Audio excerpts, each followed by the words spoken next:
that is good for skin and food that is bad for skin.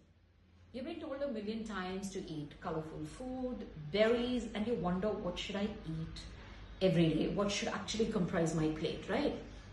You've also been told by many doctors to totally stop sugar, dairy, gluten.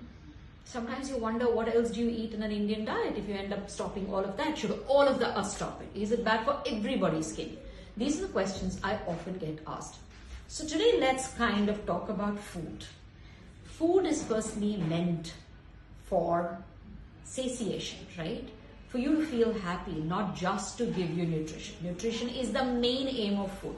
But at the end of the day, what good is nutrition if it does not make you happy? And what you eat instantly is not giving you nutrition, right? What's giving you that happiness, that glow, is the food that satiates your senses, satiates your cultural upbringing, I'd say. Like if I'm a South Indian who's grown up with eating curd rice, no matter if you give me whatever, sometimes I feel like going home and eating curd rice. Doesn't it happen to you? So likewise, it's important for you to eat food which is yours, which your family has grown up eating, which is grown around you, because your enzymes, your body, your gut is used to handling that, is used to digesting that. It knows what to do with it. It's not a stranger to your system. So it knows what to do with it. When it knows what it needs to do, then the gut knows to manage it as well. The enzymes, the digestive enzymes know what to do with it. They know what to do after the nutrients from that is absorbed. So the gut is not angry, in which case it is not inflamed, in which case it is not leaky. And therefore it also absorbs the nutrients really, really well. So one important thing for you all to remember is to have food which is second nature to you, which is something that you've grown up with, which is something that's grown around your area, and which is something that makes you feel happy. The skin should just glow with the food you eat. Nutrition, it will grow, but firstly it should start glowing with the food that you eat. So that is important to be on your plate. Now, should you be stopping dairy? Should you be stopping all the sugars? And should you be stopping all the gluten? Not everybody needs to stop it, right? So there are people who love their milk and that does good to their skin and gut. It's fine. But if you see having a glass of milk and if you can associate with a rumbling tummy, with a tummy that feels very bloated, you feel uncomfortable and you're turning and tossing in the night after that glass of milk, and then you will see you have things like acne, red skin, hair fall, irritation of your scalp. So you generally know something is bugging you, and that has started with your food, for example with milk.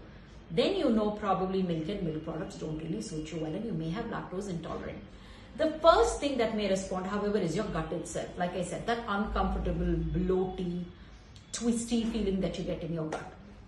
So that is so, then that could be the cause of the acne that you have, or the redness that you have, or the hair fall that you have. So then it's good to give up milk. But not everybody's acne is caused with milk. Yeah, so that could be one of the factors that exacerbate it. So remember that. Likewise, sugar. Not everybody needs to give up sugar. Sugar in a limited quantity is a good thing to have, like anything else. It's fine to have it. You need to know that it is in a controlled quantity. That's most important. But if you are a little obese, if you are diagnosed with PCOS, if you do have a larger gut diameter or an abdomen diameter, which you know that, stomach is big, the waistline is bigger than what it should be at your age and for your height and weight, then you kind of know you might be heading towards a metabolic syndrome, which then can head into insulin resistance, which can then also snowball into PCOS. So that's when you know your acne could be related to the sugars, right? So then you stop your sugars. And again, when I say stop sugars, please understand it's not just sugar in its real form. It is sugar in all forms, which is jaggery, honey, stevia, replacements, XYZ, everything. Even fruits like custard apple, mango, chiku, all of them which are intensely sweet is something that you can avoid. So that's about sugar.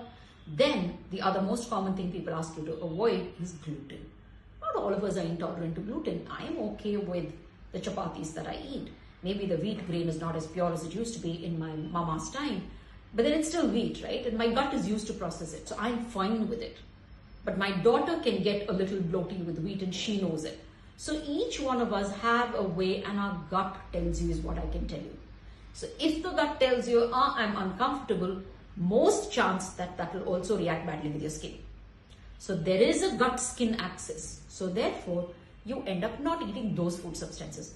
You might be fine with milk, with chapatis, which is made out of wheat. You might be fine with sugar, but what might irritate your gut and skin could be chicken, could be poultry, could be egg. So you need to figure out what sings a bad number in your stomach. Excuse me. So what affects your gut is what will affect your skin. So that's the way you can find out. Now, what are the good foods to eat? We can talk it in another video. So for now, you don't make food your enemy. Let it be your friend. Satiation is another beautiful thing that you can look in food other than just nutrition. And that also brings the glow on your skin.